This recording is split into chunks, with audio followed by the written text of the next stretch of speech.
అప్పుడు ఇలా ఇప్పుడు ఇలా చేస్తున్నారు. చేస్తే దానివల్ల ఏమవుతుందంటే ఆయన మరింతగా ఆయన ప్రతిష్ట దిగజారింది. ఎందుకంటే తన అధికారంలో ఉన్నప్పుడు కొన్ని ఉన్నత ప్రమాణాలు కనుక ప్రవేశపెట్టి ఉంటే చాలామంది ఆయన ఉన్నప్పుడు మంచి ఉన్నత ప్రమాణాలు ఉన్నాయి కాబట్టి ఇప్పుడు కూడా కన్సిడర్ చేయాలి అని అంటే ఇప్పుడు టీడీపీ కూటమికి ఉన్నటువంటి బీజేపీకి మద్దతు ఇవ్వడం అంటే అది ఆత్మహత్య చేసుకోవడమే కదా లిటరల్గా.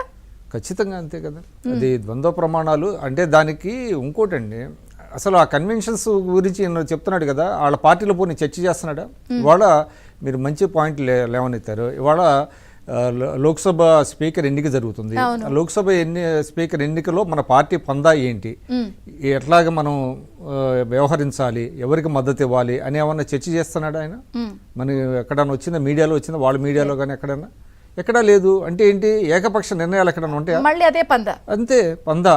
అంటే ఆయనకు నచ్చినట్టుగా చేస్తాడు, పార్టీ వాళ్ళంతా అనుసరించాలి. ఇప్పుడు ఏ ప్రత్యర్థి పార్టీ అని అంటున్నామో ఆ పార్టీతో కూటమి ఉంది. ఖచ్చితంగా చంద్రబాబు నాయుడు గారు ఇటీవల ఒక కామెంట్ చేశారు జగన్ గారి గురించి, ఆయన రాజకీయాల్లో ఉండదగిన వ్యక్తి కాదు అని. అది 100% కరెక్ట్. ఎందుకంటే మీకు రాజకీయాల్లో అనేక కన్వెన్షన్స్ ఉన్నాయి.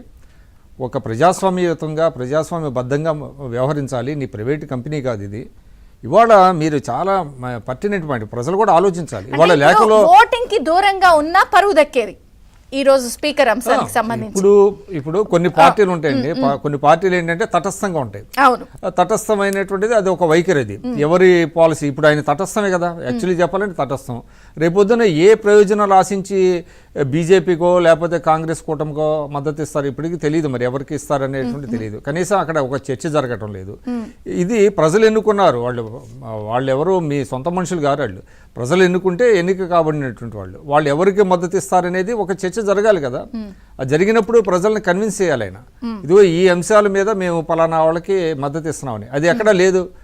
ఆయన ఒక నిర్ణయం తీసుకుంటాడు, వాళ్ళు వెళ్ళి దానికి అనుగుణంగా వ్యవహరించాలి. అంటే ఇదంతా ఏంటి, అసలు ఒక డెమోక్రసీ అనేటువంటిది ఆయనకి తెలియదు. ఆయనకి ఆ ప్రజాస్వామ్యం అంటే ఏంటో తెలియదు, పార్టీని ఎలా రన్ చేయాలో తెలియదు, ప్రభుత్వాన్ని ఎలా రన్ చేయాలో తెలియదు. అందువల్ల ఇది చాలా ప్రమాదకరం, ఇది ప్రజాస్వామ్యానికి ప్రమాదకరం అన్నమాట.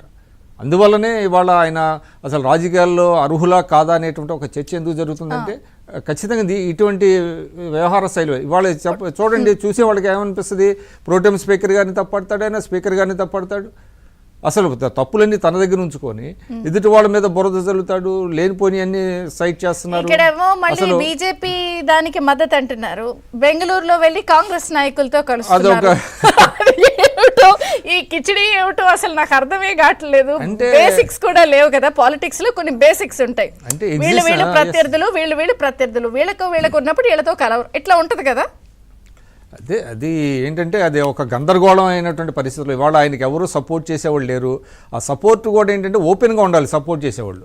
ఆయన ఏంటంటే లోపాయికారి మద్దతు కోరుతున్నాడు తప్ప ఓపెన్గా సపోర్ట్ చేయొచ్చు. రేపొద్దున ఏదన్నా కాంగ్రెస్కి సపోర్ట్ చేయమనండి, ఎవరు వద్దన్నారు. నేను గతంలో కాంగ్రెస్ పార్టీ మీద చేసినవి, లేకపోతే కాంగ్రెస్ అధ్యక్షురాల మీద చేసినవి అన్నీ విత్డ్రా చేసుకుంటున్నాను కాబట్టి వాళ్ళు నేను కాంగ్రెస్తో కలుస్తాను